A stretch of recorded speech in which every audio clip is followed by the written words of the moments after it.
안녕하십니까. 오늘 현장 사례로 이해하는 적산과 견적 실무에 대해서 강의를 할 건데요. 강의를 시작하기 전에 제 강의의 특징을 먼저 설명을 드리고 시작하도록 하겠습니다. 혹시 적산과 견적 실무라는 내용을 보시고 품셈이나 일이대가를 한번 공부해 봐야겠다 하고 오신 분들은 아쉽게도 저는 공공입찰을 위한 견적 설명이 아닙니다. 이거는 민간 입찰 견제에 관한 설명이고요. 따라서 품셈이나 일이대가에 대한 설명이 없습니다. 또 건축 관련 자격증이나 시공, 적산 관련 전문 강의가 아닙니다. 수주를 위한 제가 주로 하고 있는 업무, 수주 견적을 위한 업무 내용을 설명한 것입니다. 따라서 강의 내용 중에 용어 순서 등은 책자에 나와 있는 내용하고 다를 수 있습니다. 그 강의 설명 방식은 다음 장에 나오는 이제 공종별 내역 적용 기준은 사진과 도면을 넣어서 설명을 드렸고요. 그리고 물량 산출은 전용 프로그램을 사용하지 않고 CAD하고 엑셀 프로그램을 사용해서 설명을 드리도록 하겠습니다. 그리고 건설 용어는 원활한 강의 진행을 위해서 제가 건설 현장에서 늘 보편적으로 사용하는 그런 용어들을 혼용해서 사용하지만 되도록이면 순화해서 사용하도록 하겠습니다. 자, 수강 대상입니다. 일단 건축 전공 학생, 직원, 그리고 이제 관련자, 일반인으로 구분을 했을 때 건축 전공 학생은 적산과 견적에 관심이 있으신 분들은 도움이 되실 수 있어요. 제가 용어를 디테일하게 설명한 게 아니기 때문에 조금 이해가 안 가시는 부분이 있을지 모르겠지만 그래도 전반적인 흐름을 한번 훑어보는 경험이 될 수 있기 때문에 도움이 될 수 있습니다. 그리고 건설회사의 졸업하고 오신 신입이나 인턴분들은 이 내용을 좀 들으시면은 아마 이분들한테 좀 인정을 받지 않을까 그런 생각이 듭니다. 그리고 민간 견적 하시는 분들은 제가 민간 견적을 하고 있기 때문에 도움이 많이 될 것이고요. 혹시 저보다 더 많이 아실 수도 있어요. 그런 분들은 다른 회사는 어떻게 견적을 하는지 한번 좋은 기회가 될 것 같습니다. 그리고 공공입찰 하시는 분은 대상이 아닙니다. 그런 내용이 없어요. 표준 시장 단가라든지 이런 내용을 적용하지 않습니다.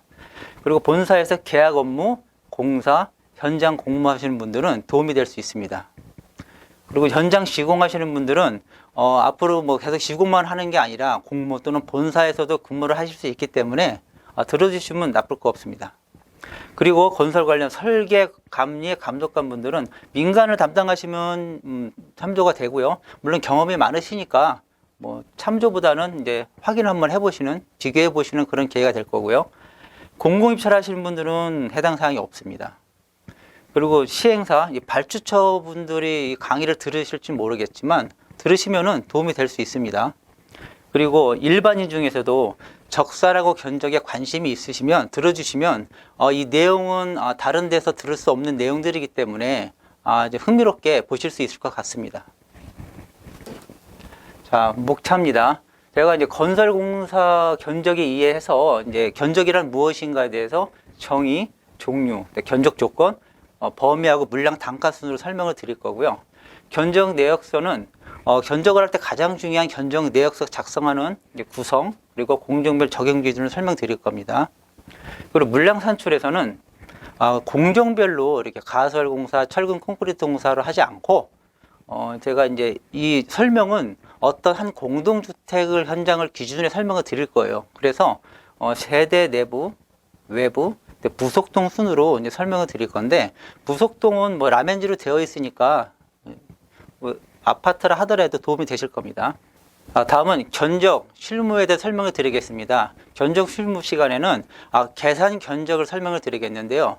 계산 견적은 보통 일반들이 아시기에 평당 얼마로 해서 이렇게 대충 계산하는 걸 알고 계신데 사실은 도급공사비 500만 원을 가정했을 때 오차가 3%만 나도 평당가가 15만 원이 차이 납니다. 그래서 굉장히 금액이 차이가 큰데요. 그래서 자료가 없거나 또 견적 기간이 짧아도 100%에 근접하게 공사비를 산정하는 방법, 그런 내용들을 제가 어떻게 하는지를 설명을 드리도록 하겠습니다. 그래서 이 시간에는 개론, 원리, 분류, 직간접비, 간접비 산출해서 견적 내역서에서 내용이 좀 누락된 부분에 대해서는 이 견적 실무 시간에 설명을 드리도록 하겠습니다. 네, 오늘은 견적이 무엇인지 전반적인 내용을 설명드리도록 하겠습니다. 견적이라는 단어를 인터넷에 검색을 해보시면 여러 가지 해석이 나옵니다. 근데 공통적인 내용이 있어요. 수량과 단가를 곱하여 공사비를 산출한다는 내용입니다. 예, 맞습니다. 수량과 단가를 곱해서 공사비를 산출하는 게 견적인데 그냥 수량이 아니고 설계 도서와 견적 조건을 기준으로 공사 내용을 과목, 세목별로 수량화하고 단가는 비목별로 단위 단가를 곱하여 직접 공사비를 산출하는 것입니다. 그리고 거기에 간접 경비를 합산해서 공사 목적물에 소요되는 순공사 원가를 산정하는 작업이라고 정의를 내릴 수가 있겠습니다. 굉장히 길죠. 이 내용 하나하나는 다음 편에서 설명을 계속 드리도록 하겠습니다.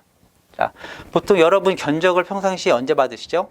자, 여행을 하신다든지 아니면 이사를 하신다든지 그리고 또 차를 구매하실 때도 견적을 받으시죠.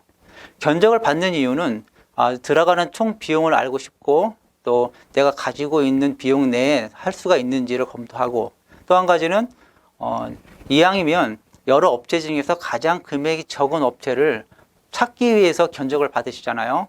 자, 건설도 마찬가지입니다. 발주처와 시행사가 어떤 공사 목적물을 완성하기 위해서 여러 건설업체를 통해서 공사비가 가장 저렴하게 할 수 있는 업체를 찾는 과정이 건설공사 견적이고요. 저는 시공사는 또 경쟁력 있게 금액을 산출해서 제시를 해야 되는 과정, 이게 견적입니다. 여기 나와 있는 수치는 공사기호는 맞는데요. 여기 있는 공사 금액은 제가 임의로 넣은 거예요. 그러니까 참조하시면 안 됩니다. 다음은 견적의 종류입니다. 견적의 종류는 크게 계산견적하고 명세견적으로 나눌 수가 있는데요. 저는 크게 4가지로 나눌 수가 있습니다. 이 사업 과정을 통해서 설명을 드리면 일단 사업계획 초기에는 계략견적을 진행을 하고요. 이 계략견적은 만약 공사비가 평당 500만 원이다 라는 어떤 건축물이 있으면 이번 프로젝트랑 비교해서 당초보다 단위 면적당 세대수가 많거나 또는 기존에는 없던 바닥에 파일이 들어간다든지 이랬을 경우에 공사비가 당초에는 500이었지만 이 현장은 계략 한 530만 원 정도 들어가겠다 이렇게 어림잡아 얘기하는 것이 계략 견적입니다. 그리고 시공사 선정 단계에서는 계산 견적과 정밀 견적을 하는데요. 보통은 계산 견적을 합니다. 왜냐하면 자료가 부족하고 사업 초기이기 때문에 계산 견적하고 자료가 부족하고 또 이제 시간도 굉장히 짧게 잡아요. 그래서 계산으로 금액하지만 정확도는 높아야 됩니다. 또 정밀 견적은 어느 정도 이제 도급 계약 직전에 임박해서 진짜 원가를 다시 한번 확인하기 위해서 하는 게 정밀 견적입니다. 이때는 물량도 산출하고요. 견적도 외부에 받습니다. 하지만 실행 견적은 아니기 때문에 정밀 견적으로 분류하고 있고요. 도급 계약을 맺은 다음에는 실행 예산이라고 하죠. 실행 예산을 짜는데 이거는 이제 공사 원가를 파악하기 위한 금액이 아니라 이제 전반적으로 이 현장을 이끌어나기 위한 원가를 파악하고 거기를 유지하기 위한 그런 작업을 하기 위해서 실행 견적을 하고 있습니다.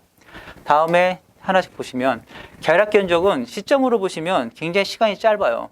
그래서 이제 초기 하기 때문에 어림잡아 금액을 잡아야 되는 거고 계산 견적은 견적 자료가 부족하거나 기간이 짧을 때 하고 있습니다. 그래서 수량을 100% 산출할 수도 없고요.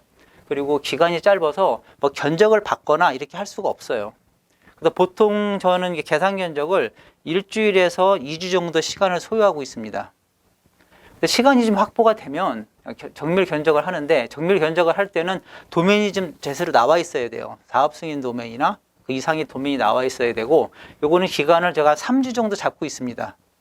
3주 정도면 물량 산출하고 견적 주고받고 그리고 이제 분석까지 해서 금액을 뽑을 수가 있죠.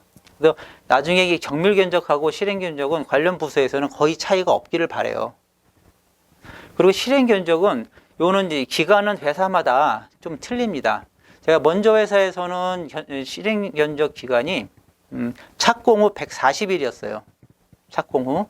근데 현재는 인테리어 도면을 접수 후에 90일입니다. 차이가 많이 나는 게 착공 후에 실시 도면과 인테리어 도면이 바로 나오는 게 아니라 시간이 좀 소요가 됩니다. 그래서 인테리어 도면이 나와야지만 실행을 짤 수 있어서 잘못하면 기간이 좀 길어질 수가 있어요. 그래서 시간이 실행 견적은 많이 소요가 되기 때문에 그만큼 정확하게 산출할 수가 있죠. 자, 다음은 견적 조건입니다. 견적 조건인데 앞에 자료 확보라는 말 하나 들어가 있죠. 자, 공공입찰하고 다르게 민간 입찰을 할 경우에는 자료를 100% 다 확보한 상태로 할 수가 없습니다. 물론 정식으로 입찰을 통해서 하는 견적도 있지만 지명으로 올 수도 있어요. 지명에 지적이 올 수도 있는데 그럴 경우에는 이 자료들이 다 없는 상태에서 하는 견적도 있습니다. 하지만 정확한 견적을 위해서는 이 자료들을 다 확보해야 되는데 담당이 직접 찾기 전에는 구할 수가 없는 아이템이 있어요. 그래서 앞에 자료 확보라고 했고요. 자, 하나씩 보시면은 설계 도서는 설계 도면과 인테리어 도면이고요. 그다음에 설계 도면도 최신 도면을 받으셔야 됩니다. 중간 단계가 있는데 최신 도면을 받으셔야 되고 견적 조건에 몇 월 며칠자 도면으로 견적했다는 걸 또 명기를 하셔야 됩니다. 그리고 지질 주상도는 공사비에 영향이 많이 있는데요. 지질 주상도를 통해서 파일 공법을 정하고요. 다음에 터파기에 대한 단가가 틀려집니다. 그리고 흙막이 공법도 어떻게 해야 될지 결정을 해야 되기 때문에 지질 주상도를 확보하셔야 되고 지질 주상도가 없으면 정확하게 이거는 공사비에 포함이 되지 않았다는 것을 명기를 하셔야 됩니다. 그리고 견적 범위는 도면에 나와 있지 않는 내용이에요. 그래서 도급계약서, 제안서, 회의록, 공문, 이메일을 통해서 발주자가 어느 견적 범위가 당초에 없었는데 포함이다. 이런데 이거는 하기로 한다. 건설사가 하기로 한다. 이런 내용들을 확인을 해서 견적 금액에 잡으셔야 됩니다. 그리고 철거 및 폐기물 반출은 건설공사분인데 가끔 이제 공사비로 오기도 하지만 사업비로 갈 때도 있어요. 사업비 포지수를 잡을 때는 공사비에서 제외해야 되기 때문에 이거 확인을 하셔야 되고요. 보통 견적은 대지 경계선 내에 있는 공사 목적물을 공사하는 걸 기준으로 합니다. 근데 가끔 기부 체납이 있다든지 하면은 그거를 이제 포함할 경우가 있고 제외할 경우가 있어요. 그것도 확인하셔서 넣으셔야 되고 미술 장식품도 포함인지 제외인지 확인하시고 주택인 경우에는 발코니가 확장인지 확장을 포함할 건지 아니면은 제외할 건지도 검토를 하셔야 됩니다. 그리고 민간에서는 발주처 지급자재가 뭐 그렇게 거의 없는 것 같습니다. 그래서 이거 만약에 있다 하면은 이거 공지하셔야 되고 발주처에서 직접 공사, 건설 면허가 있어서 뭐 토공사를 직접 하겠다 이럴 경우에는 요거를 이제 제외하고 견적을 해야 됩니다. 제외해야 되는데 넣고 견적하면 타사하고 경쟁이 안 되겠죠. 검토하셔야 될 내용이고요. 마감 수준도 도면에는 디테일하게 안 나와 있지만 보통 이 마감 재료 이런 거는 이제 실내, 인테리어 관련된 건데요. 마감 재료표, 뭐 스펙북, 투시도, 분양 카탈로그 이런 걸 다 확인을 하셔서 공사비에 누락되지 않도록 하셔야 됩니다. 뭐 투시도에는 표시가 돼 있는데 도면에는 표시 안 돼 있는 경우도 있어요. 그럴 경우에는 포함인지 제외인지 그런 것도 확인하셔야 되고 마감 수준이 특정되지 않았을 경우에는 간단하게는 이제 인접 현장에서 이제 분양한 마감 수준 또는 뭐 시공사 마감 수준, 뭐 수도권이냐 아니면 약간 강남 지역이냐 해서 구분해서 그 기준을 명기하시면 되고요. 이 제출 서류는 그 민간공사는 보통 계약을 총액으로 합니다. 뭐 평당 얼마 이렇게 하는데 그래서 내역이 제출할 필요가 없어요. 근데 가끔가다 내역을 제출할 필요가 있습니다. 그럴 때는 미리미리 준비를 하셔야 되고요. 그리고 제안서, 마감 기준도 만들어야 되고 또 대안, 부의도 해야 되고요. 그리고 공정표 인원 조직도 짜서 제출을 하라고 하는 곳이 있습니다. 그럴 경우에는 직접 견적하시는 분이 할 수 없는 사항에 대해서는 관련 부서에 사전에 협조 요청을 해야 되는데 견적 시작 전에는 관련 팀이 전부 모여서 킥 오픈 미팅을 먼저 하셔야 됩니다. 다음입니다. 견적이 범위입니다. 이거는 도급 금액 내에 어디 금액을 뽑냐면 하면은 여기 순공사 원가를 산출하는 거예요. 그래서 순공사 원가에는 재료비, 농업비, 경비가 있고요. 지금 재료비 안에는 또 직접 재료비, 간접 재료비, 직접 농업비, 간접 농업비 그리고 경비가 이렇게 있습니다.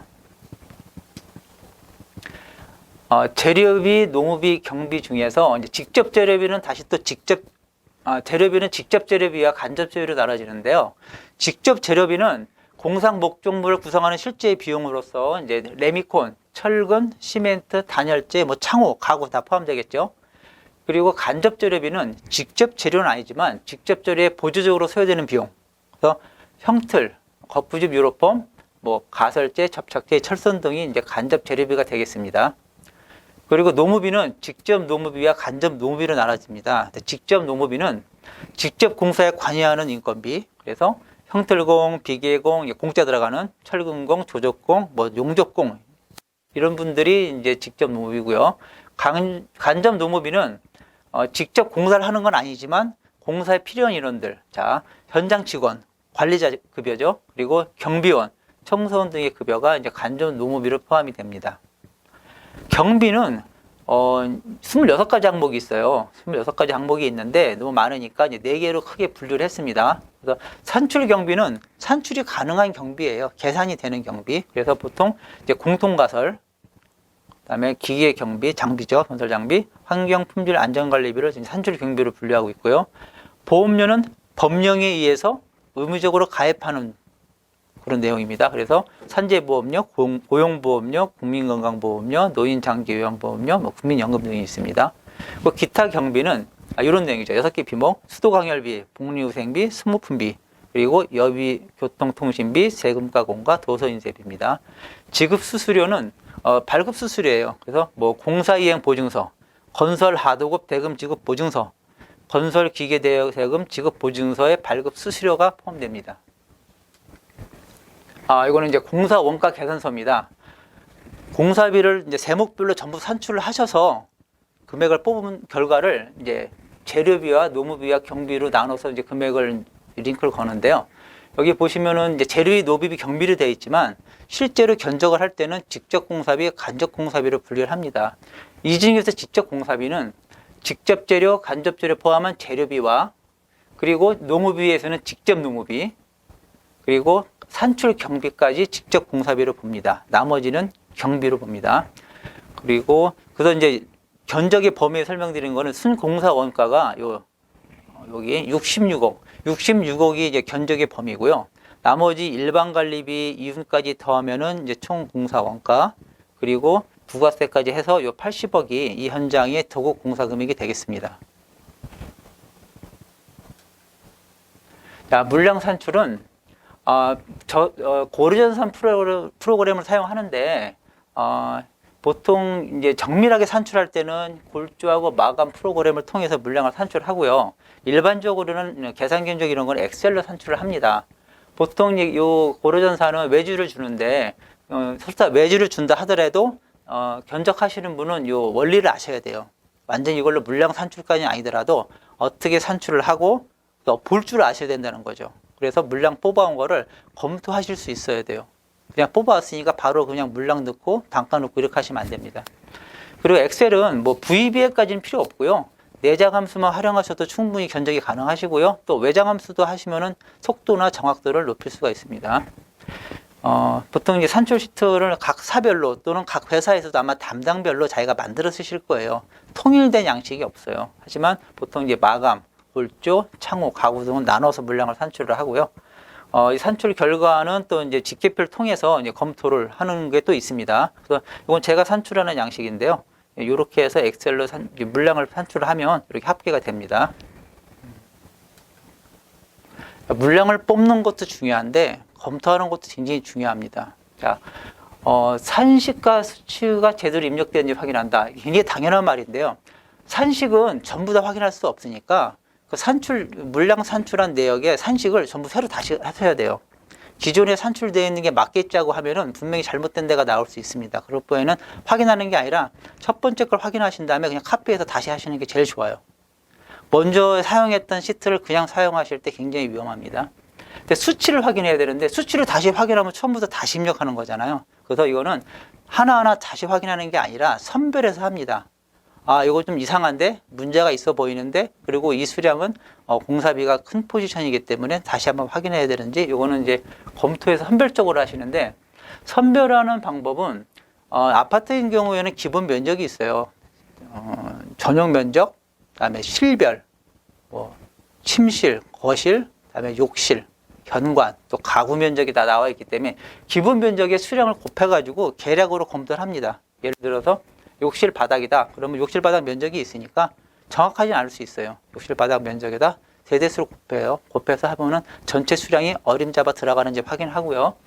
그리고 작업 부위가 연관된 품목은 욕실 바닥 물량이 나왔으면 결국은 욕실 천정등 물량도 같고요. 또 다른 사례로 경량 철골 천장 틀 물량을 뽑으면 그와 관련된 거는 바닥 물량이 같아야 됩니다. 근데 이건 예외인 경우가 경량 천장 틀 물량과 바닥에 들어가는 기포나 방통 그리고 강마루 면적이 틀립니다. 틀리다 하더라도 왜냐하면은 산출된 부위지만 바닥에서는 물량이 빠지는 부분이 있어요. 기포나 이제 방통 물량에서는 현관이 빠지고요. 강마루는 거기에다 또 가구 면적도 빠집니다. 그래서 맞지가 않지만 그 면적을 미리 알고 있기 때문에 차액부를 곱해서 보면 거의 물량이 비슷하게 나와야 돼요. 완전히 일치하지는 않습니다. 그래서 문제가 있는 아이템만 찾아서 다시 한번 검토를 해보는 방법 그렇게 하면 되겠고요. 유사 현장 발주 품목별 면적 비율은 유사 현장이 하나 있어야 돼요. 최근에 했던 유사 현장 물량을 뽑은 내역을 가지고 단위 세대 물량으로 하든지 아니면 동 전체 물량으로 하든지 해서 이 수량을 발주 수로 분류를 해서 면적으로 나누면 이게 숫자가 나옵니다. 뭐 이렇게 0.023, 뭐 0.4 이렇게 나오면은 지금 이번에 물량을 산출한 현장도 똑같은 방식으로 물량을 산출해서 면적 비율로 나눠서 같은 발주 아이템별로 비교를 해보면 숫자가 틀리게 나옵니다. 똑같은 거 하나도 없습니다. 예를 들어서 0.023이 나왔는데 이번 현장은 0.4가 나왔다. 그러면 이상하네. 근데 틀린 건 아니고요. 왜 그런지 원인이 파악이 되면 패스. 이유가 없으면 그 부분을 확인을 하시는 겁니다. 요거는 이제 물량뿐이 아니라 두 개 현장, 당초에 견적한 현장보다 공사비가 많이 차이 났을 때 찾아가는 방식 중에 하나예요. 그래서 요거는 나중에 설명할 수 있는 기회가 되면 설명을 드리도록 하겠습니다. 단가의 종류는 일단은 민간 건축 제일 많이 하는 게 협력업체 견적 단가예요. 견적을 의뢰해서 받는 거고, 두 번째는 계산 견적일 때는 실적 단가, 그래서 기계약, 기견적 단가를 사용하는데 최근에 계약된 현장에 이제 해당되는 품목, 공정별 품목, 그다음에 아이템 그 단가하고 그 기존적은 최근에 견적을 하면서 받았던 견적 그거를 이제 비교를 하는데 이 계약 단가는 한 번에 봐서 되는 게 아니라 계속 누적이 돼야 돼요. 현장별로, 공정별로, 품목별로 계속 리스트를 만들어 가지고 단가의 추이도 봐야 되고 바로 직전에 했던 단가가 맞다는 보장이 없기 때문에 그 흐름을 확인을 계속 하셔야 됩니다. 그 데이터를 가지고 단가를 넣어야 되고요. 그리고 연간 단가는 각 현장별로 계속 반복되는 품목이 있어요. 그럴 경우에는 몇 개 현장을 묶어서 물량을 늘려서 계약을 하게 되면 또 이제 그 업체 쪽에서는 물량 확보도 하게 되고 저희는 원가가 떨어지는 효과도 있고요. 실무자는 이미 단가가 정해져 있기 때문에 그대로 넣기만 하면 됩니다. 발코니 난간, 목문 창호 말고 또 있을 수가 있어요. 그리고 이제 표준 시장 단가는 저는 처음에 말씀드렸지만 이제 요거는 해당이 없습니다. 저희가 사용하는 민간이 사용하는 단가 그건 전혀 맞지가 않습니다.